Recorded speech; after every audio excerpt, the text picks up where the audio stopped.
Hello everyone, welcome back to my YouTube channel. This is Kirtana, currently pursuing my BE in Electronics and Communication at Sri Venkateshwara College of Engineering, Bangalore. Today, in this presentation, I'll be presenting you a topic on Centroid and I'm going to solve a small numerical on Centroid. So first, let's look into the definition of centroid. Centroid of a body is a point at which the whole area of the plane figure is assumed to be concentrated. It is represented by CG or G.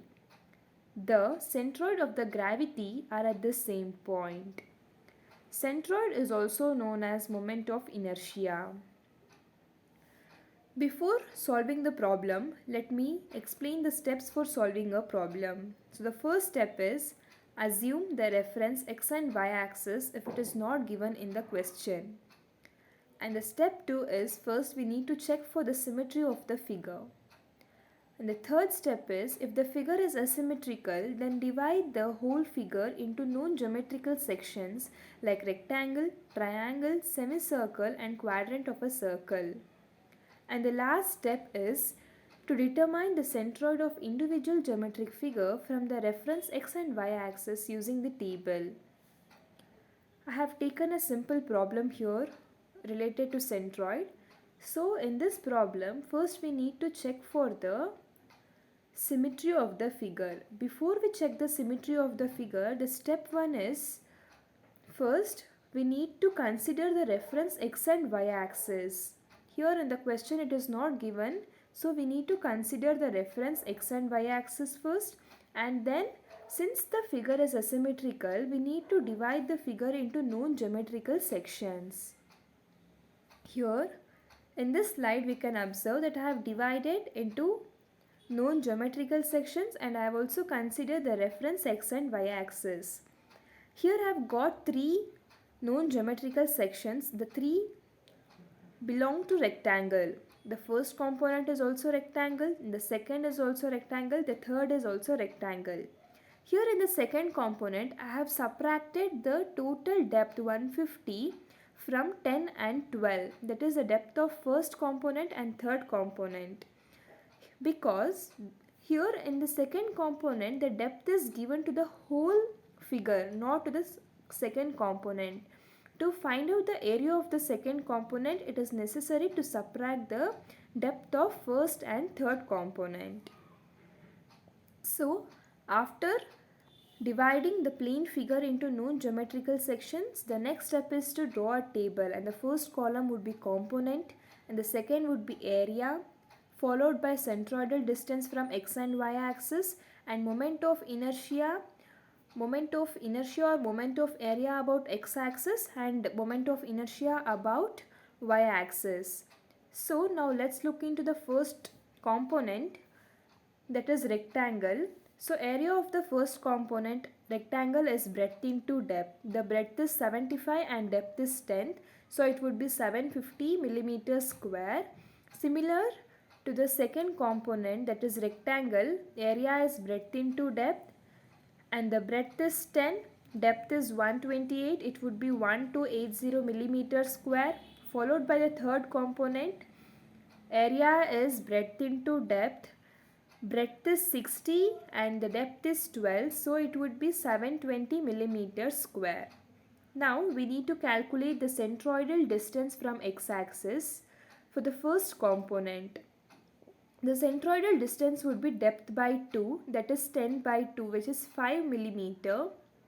For the second component, it would be d by 2 plus 10. Plus 10 because the second component is located 10 millimeter above from the x-axis. Hence, we need to add plus 10.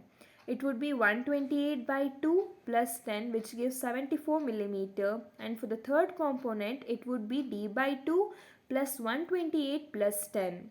So it would be 144 millimeter. Now we need to calculate the moment of area about x-axis, that is we need to multiply area and centroidal distance, that is AY. So 750 into 5 is 3750 millimeter cube and 1280 into 74 is 94720 millimeter cube, and 720 into 144 is 108680 millimeter cube. Now we need to calculate the centroidal distance from y-axis. For all the three components it would be b by 2. Since all the three components are passing from the y-axis, there is no need for adding and subtracting. So it would be breadth by 2. For the first component it would be 75 by 2, which is 37.5 millimeter. For the second component it is 10 by 2, that is 5 millimeter. For the third component it is 60 by 2, which is 30 millimeter. As we have done for x-axis, here also we need to calculate the moment of area about y-axis, that is A into x, area into centroidal distance from y-axis, that is 750 into 37.5 and 1280 into 5, that is 6400 millimeter cube, and 720 into 30, that is 21600 millimeter cube. Now we need to calculate the x bar and y bar. So before calculating x bar and y bar, it is necessary to sum up area and sigma ay, that is moment of area about x-axis, and sigma x, that is moment of area about y-axis. So summation of A, that is area, is 2750 millimeter cube. Summation of AY is 202.150 millimeter cube, and summation of AX is 56125 millimeter cube. Now it is easy for the simplification. To calculate x bar, the formula is summation of AX divided by summation of A, that is 56,125 divided by 2,750, which gives 20.40 millimeter. X bar is 20.40 millimeter, and to calculate y bar similar to x bar, the formula is summation of AY divided by summation A, that is 202150 divided by 2750. The y bar is 73.50 millimeter. Hope you understood. Thank you for watching. Please do like, share and subscribe my channel.